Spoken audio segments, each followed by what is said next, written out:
আমার লাইভে।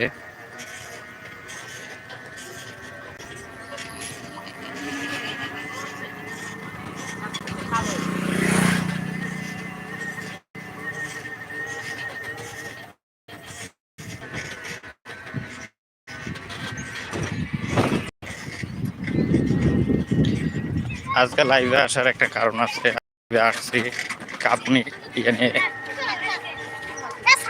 গাড়ি চালাচ্ছি আর লাইভটা করতেছি, এতে আমার সমস্যা হচ্ছে। তারপরে বলার জন্য একটা বিষয় যে আমার মনে থাকবে না, বিধায় বলতেছি যে দেখেন, এই দেখেন এখন ধান পাকার মৌসুম। গ্রামে এখন যারা গ্রামে বসবাস করেন তাদের জন্য লাইভটা করা।